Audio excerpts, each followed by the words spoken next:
guard says he had a 38 with him that night. But nobody verified that. I'm not too sure that the police ever took that gun into custody or anything of the sort. So I think Mr. Chirac probably has a good point there, that was something that the police did overlook. That's an incredible thing to overlook. The police investigators who failed to check all the guns in the pantry apparently looked more carefully into the political leanings of all those present. In the conclusion of his book, Chief of Detectives Houghton reports, on July the 16th, 1969, I held a final Special Unit Senator meeting, asking 10 last questions, which ranged from the Valley Arabs to the identification of Arabs who sat in on the trial, to the absolute possibility of any person with right-wing connections being in the kitchen or the pantry the night of June the 4th and 5th, 1968. Within a week, all the questions had been answered satisfactorily. less than 3 months after Houghton's unsuccessful search for a right-winger in the pantry, security guard Thane, Eugene Cesar, was telling reporter Ted Chirac, I definitely wouldn't have voted for Bobby Kennedy because he had the same ideas as John did, and I think John sold the country down the road. He gave it to the commies, he gave it to whoever he wanted to, John Kennedy sold America down the road, and he gave it to everybody. He gave it to the commies, he gave it to the minority, so he's a racist piece of shit, and he's eventually going to say that he voted for George Wallace. He voted for George Wallace. This is Thane Eugene Cesar. This is the security guard who is holding Robert Kennedy's arm, escorting him through the crowd. Sirhan starts shooting. This guy pulls out his gun, pulls it out, and shoots from the hip. Shooting from the hip. So there was 2 gunmen who fired a gun that night. 13 shots in 5 seconds. And the kill shot came from the right side, from behind Kennedy. And Sirhan, I've only heard either being from the side or even worse, in front of Kennedy. They gave it to the minority. Again, there are variances between... He gave it to the minority. And to Chirac.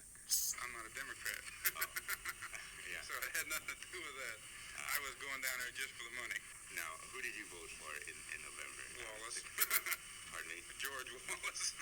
Have you worked actively into the third party? I did over in Simi when I lived in Simi Valley. I worked for George Wallace Party. Prior to June the 5th. So George Wallace, that means he's a fucking racist through and through, right? Segregation now, segregation tomorrow, segregation forever is George Wallace's famous line. So he's a racist piece of shit. Dick Gregory didn't like him, but he said now we got a measuring stick so you can see who the fucking racists are. So Cesar Eugene fucking Thane is sitting there saying he's a racist piece of shit. He hates the Kennedys. He hates John Kennedy. He hates Bobby Kennedy. He's just like his damn brother. Going to give this country to the damn commies. Give this, and then they're going to push and they're going to push until eventually somebody's going to fight back. People are fed up, People are fed up, And it's like, they're both dead, man. They're both dead. And then he's saying that he sold the country to the commies. He's a capitalist. He's a imperialist. Kennedy got us into Vietnam. Kennedy sent 400 advisors to begin with. Kennedy ended up with 16,000. 16,000 U.S. troops were in Vietnam when he was assassinated. Sold it to the commies. This piece of shit's just a hate-filled fucking dumbass piece of shit. What did you do exactly? Oh, I pass handbills and get donations. That's not too much. I didn't have too much time to put into it, but I did put a little bit of time in it. Did he admit to you that he had worked for George Wallace in 1968? No. He gave $3, I think, to somebody that he knew that was working for Wallace's campaign. That was the extent of his involvement. The people in Europe, I don't care where you go, hate our guts. The people in Europe hate our guts. Okay, this guy has so many opinions and he just goes on and on and on. And he doesn't make any fucking sense whatsoever. But apparently somebody did interview him. And they said, oh, he just gave $3 to the fucking campaign. No, the guy worked for him, passed out handbills. So, okay, it was just $3. Now it's working for fucking passing out handbills. And now what is it? Is this going to be the motherfucking Lee Harvey Oswald? He was like the main motherfucking guy. Is this John Wilkes Booth? I think that there's two plausible theories. I think that, he pulled out a gun and shot and he lied about it. And so that says something. He had a 22 and he lied about it. He said he sold it before the shooting, but he actually sold it afterwards. And there's a receipt with the date on it.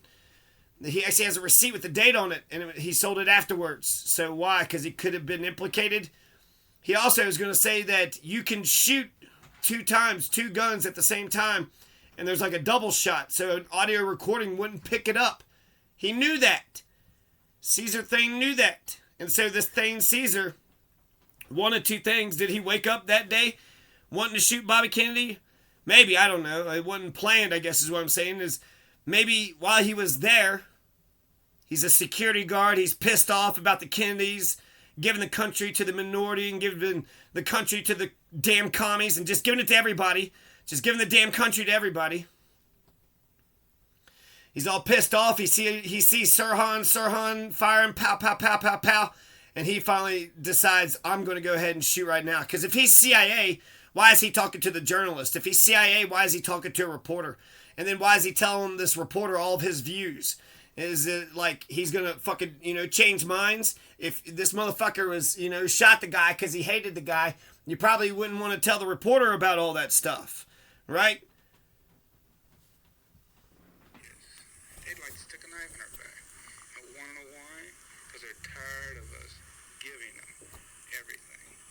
They've had it crammed down their throat for so many years. It's just like the black man. The black man now for the last 4 to 8 years has been cramming this integrated idea down our throat, and so you've learned to hate them. They're cramming integration down our throats. At the rate they're going, there's going to be Integration was the right path. in this country. It's going to be the white against the black, and the only thing I'd say is the black will never win. It's not white versus black. It's the racist versus the not racist. Fighting for the black man is fighting for the white and brown man. Fighting for the black man is fighting for every man. Fighting for the black man is fighting for you and me. It's going to be shoved too far, and then Fighting for just Caucasians is just fighting for racism.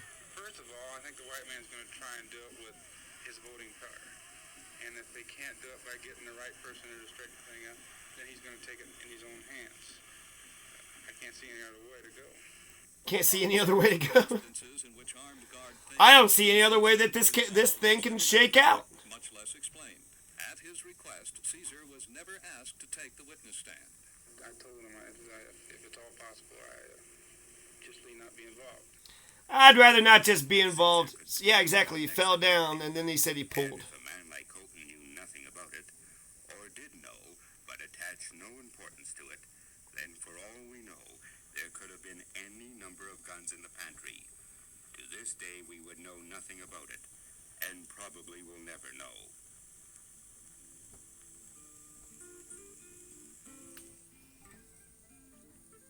So those comments about Thane, later on he does say something about how he knows about the double shot. When you, I don't know how he said it, but something about when you shoot this gun along with another gun, they can't pick it up. He just knows so fucking much, and he's a security guard, so he could just be a learned person, right? Just an educated person, and took an opportunity. He was an opportunist. He was an opportunist. He was a mercenary.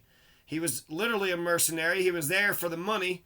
And then, they're paid to protect him, right? But he took an opportunity when he saw Sirhan fire, and he was like, well, shit.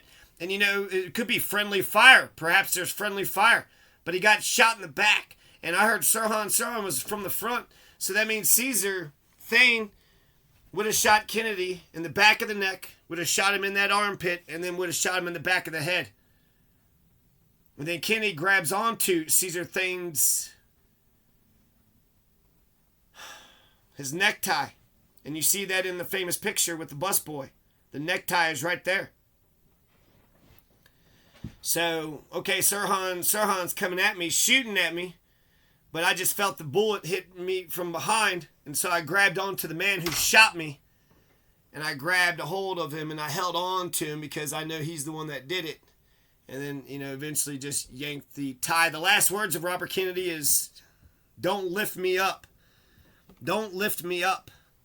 He also had told the busboy, he says, "Is everybody okay?" Robert Kennedy gets fucking shot. He's going to die, He's going to get shot to death, so he's eventually going to die, but he didn't die immediately. And what was his last thoughts? What was Robert Kennedy's last thoughts? Is everybody else okay? Is everybody okay? Yes, everybody's okay, Senator. And then he turns off to the side. Everything is going to be okay. So it's like he heard something else. He asked one question, but then heard something else. Are you okay? Oh, everything's going to be all right then, huh? Is everybody okay, including me? Oh, I didn't... Oh, sorry, Senator. No. Everybody else is okay. You're going to die. And then there's photographers taking pictures, too. So just like Princess Diana, motherfucking sharks, motherfucking hyenas, goddamn vultures. It's a good picture, right? It's a good fucking picture. And you're the one that took the iconic picture of the fucking shooting. And then, she's pushing the reporters to get the fuck out of the way. Everybody wants to get a goddamn picture. Nobody wants to say who fucking did it or get the guy who fucking did it. These aren't reporters. These are fucking vultures. These are fucking thieves. These are motherfucking assholes that just want to take a picture of a bloody scene and get it splashed on the front page. They didn't give a shit who did what or why or what. Who gives a shit? This is important news. This is a big news story. It's going to get eyeballs on our newspapers, get eyeballs on the TV programs and the advertisers. If it bleeds, it leads. So they're taking pictures, and that's in America. Since we have capitalist reporters, we don't have investigative journalists. We have capitalist reporters. We got people that just kind of cherry pick the froth, right? Just get the top, the cream, and then the investigation to find out the names and the dates and actually figure this stuff out and then put your life on the line for this shit. The cops should be doing that, but then you got to put the pressure on the cops as well. And it looks like the cops are the ones that are involved. The ace security guard, isn't that just how Ocean's 11 happens? You got one who's an EMS guy, one who's a janitor, and then one who's a cop. You got to have one on the inside. You got to have, a Crypt or a Hell's Angel, some kind of police officer, right? At the very least, it's a huge gaping fucking hole in their investigation. Did you investigate everybody who shot their gun that night? No. What about the people who shot their gun while Sirhan was shooting? No, we didn't investigate him. He said he had a .38 and he just didn't want to deal with the whole thing. He didn't want to be inconvenienced. He didn't want to deal with the whole thing and then have to testify. He'd just rather not be bothered by the whole thing, Yeah, George Wallace, he needs to go pass out some handbills for good old George Wallace because the damn Kennedy sold this country out. Damn Kennedy sold the countries out to the damn commies. Damn Kennedy told the country out to the commies and to the minority, and then they're going to keep pushing us, and eventually people are going to snap. They're going to snap. Are you admitting? Did you shoot Robert Kennedy? What? When Sirhan was shooting, did I go ahead and he pulled the gun out and shot? So I'd like to think he shot Sirhan or shot at Sirhan and maybe hit an innocent bystander. That's the best case scenario. But he didn't even admit the shooting. He just said that he pulled his gun out when he was down on the ground. When he was wrestling with Robert Kennedy, that's another fucking thing.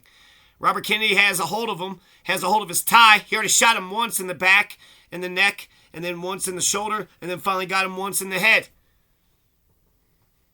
The busboy said he could feel that the blood was just pouring out of his skull because he was holding his neck. And he said, "Don't lift me up. Don't fucking move the body, you pieces of shit. Your body tissue is so loose, so thin. You could just be literally hanging on by a thread, by some tiny little fucking vein. One little vein is attached, and if you just kind of pull it one way, then that vein is severed, and that's it. The main vein." So, the very least, you could say there's a big gaping hole. Cesar Thane Eugene Cesar said that he was a total racist piece of shit who hated the fucking Kennedys, had a .38, and he pulled out his gun that day, didn't fire, he didn't admit to firing, and then didn't ask any questions, about who did he hit. You pulled your gun out and you shot somebody, so who'd you hit? Who'd you hit? You pulled out your gun and you shot. Who did you hit? Where did that bullet go? And so even though he's sounding all colloquial and just all golly gee shucks, damn Kennedy's just this and that. I just got these little opinions. It's not about It's not about little old me, though. It's about... So the best case scenario, he was an opportunist who took an opportunity to just, take out Kennedy right then and there. And the worst case scenario, he was part of a bigger fucking conspiracy. Could Sirhan have just grabbed the fucking gun and just started spraying at Kennedy? I think it's possible, but I think it's very... let's compare it to the Kennedy, the Lincoln assassination. John Wilkes Booth was basically a lone shooter. But even he had a small conspiracy. Mary Surratt at the boarding house. He had people that picked up his packages. He had the doctor, Mudd, that he ran to. So he had people that was protecting him, watching over him during the shooting. Somebody was watching his horse. The John Parker left the fucking booth at the time. So either he knew that or he was watching closely. Or somebody else was watching closely. He had conspirators. He had co-conspirators. So there was a small conspiracy at the very least. And people suggest bigger stuff too, and I won't even mention about what they suggest. But just keep it small, and that way you can, manage it. Instead of coming with the big theories and trying to figure out the small details, just look at the small details and see what the small details build up to. And what do the small details build up to? Kennedy was assassinated. The first one was assassinated. The second one was assassinated. Thane, Cesar, was there on the scene. He fired his gun. He didn't testify to the grand jury. He didn't testify anybody. He didn't testify about anybody to anything. He knew that you could shoot the gun and kind of hide the gun's bullets and how many times it was shot. He sold his .22. He lied about the .22 and sold the damn thing. He didn't admit to firing the gun. That reporter said he did fire the gun, so he pulled it from his hip like a cowboy, right, and shot from the hip. We just need to ask Thane Cesar a million more questions, but because he was a security guard, because of what? Why the fuck didn't we ask him any tough questions? Because he was a racist, bigoted piece of shit? Because he did what the CIA wanted him to do? We didn't ask him enough questions. He's clearly guilty of more than what he says. If he shot the bullet landed in somebody. I don't remember hearing Sirhan got shot. Nobody said Sirhan got shot. There was 5 innocent bystanders who got bullets in them.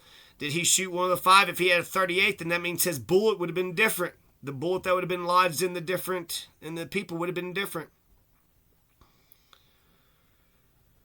If it was a .38, he said he had a .22, so the bullets could all be the same. And then they got the different guns, but like the same gun, same .22, but they're different, right? So they would have different markings and shit too. So yeah, whoever investigated this botched the whole fucking thing up because they weren't willing to investigate Thane Cesar. The only thing we know about Thane Cesar was his fucking ego. Just like that goddamn Mark Furman. Just some reporter was like, hey man, what's your thoughts about things? Huh? You're asking me about, you want to know? Well, let me tell you a thing or two about a thing or two. It's all about the N-words. What? Did you ever say the N-word? Never once. And yet he's on tape saying it 100 times. Mark Furman. You bigoted piece of shit. OJ killed that fucking person, but you're such a racist, corrupt piece of shit. You're making it seem like the whole damn system is corrupt as fuck, and all you're doing is just a KKK fucking... Furman is so corrupt that OJ got to walk free. So what am I saying? And then Confederates, racists, piles of shit. They're dumb. They're stupid. They don't give a shit. They would think violence is the way of the world. It is. Oof. It would take a lot of fucking nerve, though, to think to shoot Kennedy and then to give an interview to a reporter. I wonder if he was doing it thinking that he was exonerating himself. Maybe the reporter cornered him or something. I don't know. Hey, I had some questions about the Kennedy. Oh, sure, go ahead. Did you do it? Oh, no. Golly gee shucks, no. I mean, I just voted for George Wallace, and he was touching Kennedy. He was one of the people that was last touched Kennedy, saw Kennedy. He's one of the main witnesses to the whole scene. Where did Sirhan, did he come from the front to the side? So many fucking things. So many things we don't know. And then I like to write down exactly what happened that night or the night before, so that way you don't, the little details you can fucking forget. Time does go, play on the memory or whatever. So But then you recollect, you remember your own writing, you trust yourself, you know that you are writing the truth. So when you read that writing, then you remember the full thing. Ugh, damn.